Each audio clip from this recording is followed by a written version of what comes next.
Ce n'est pas parce que la doctrine utilitariste est finalement très simple que ça résout tous les problèmes. Parce qu'en réalité, cette doctrine, elle pose un certain nombre de problèmes, et ces problèmes-là, Bentham les a lui-même identifiés. Et en fait, pour lui, le principal problème, ce n'est pas de savoir si on heurte les sensibilités morales ou religieuses de chacun, parce que ça, on l'a bien vu qu'ils s'en désintéressaient totalement. La question, c'est de savoir, mais comment faire pour déterminer la quantité de plaisir et la quantité de souffrance, et surtout comment faire pour savoir laquelle gagne à la fin. Parce que il n'existe pas de thermomètre du plaisir ou de thermomètre de la souffrance. Donc comment faire? C'est là qu'est le principal problème.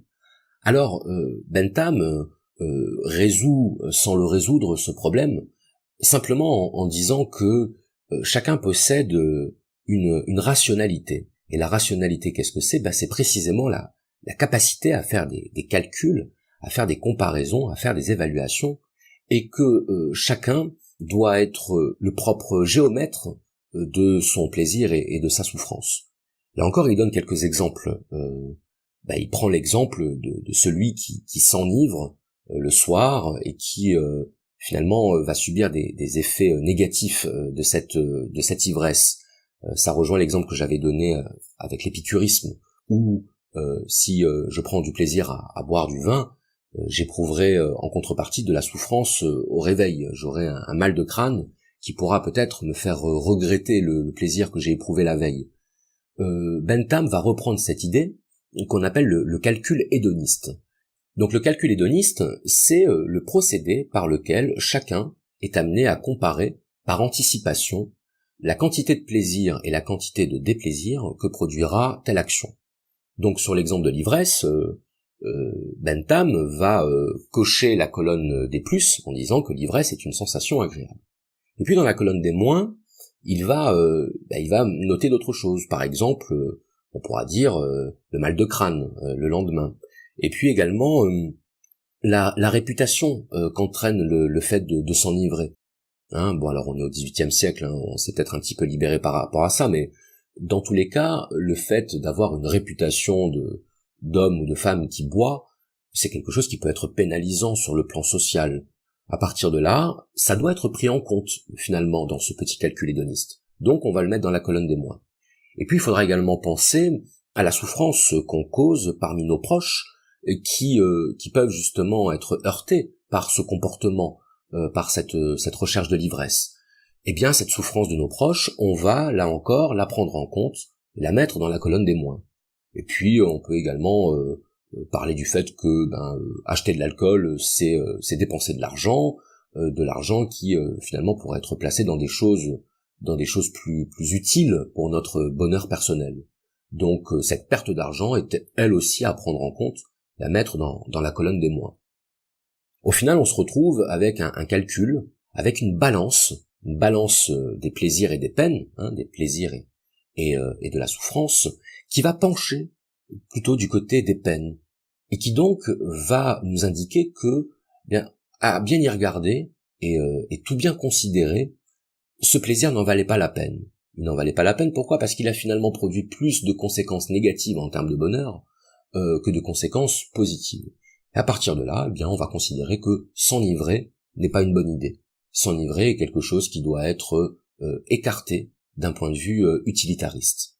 Donc vous voyez que on n'est pas parti d'une conception morale a priori sur l'ivresse.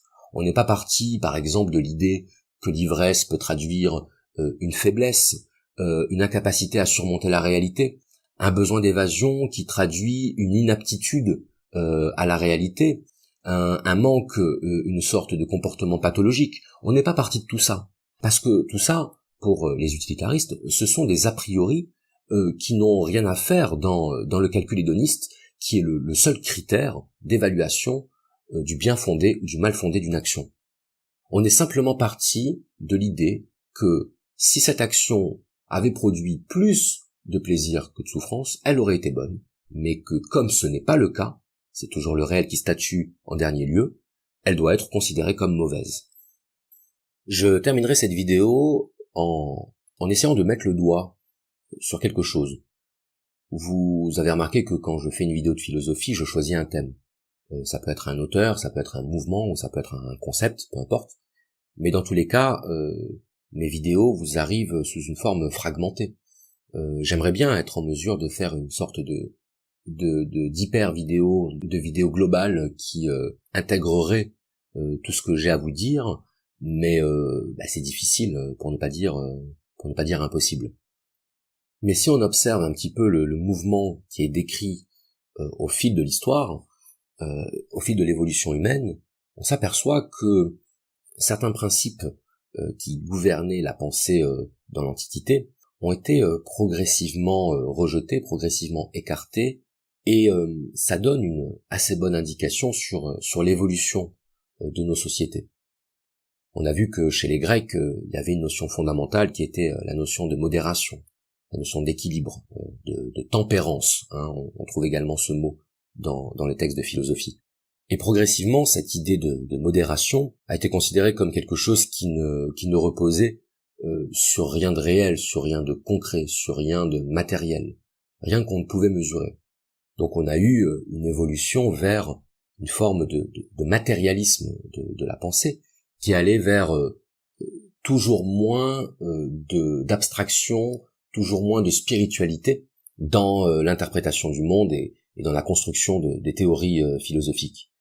Et on s'aperçoit que malgré cette entreprise de démolition de la sphère spirituelle, la spiritualité en réalité n'a pas disparu.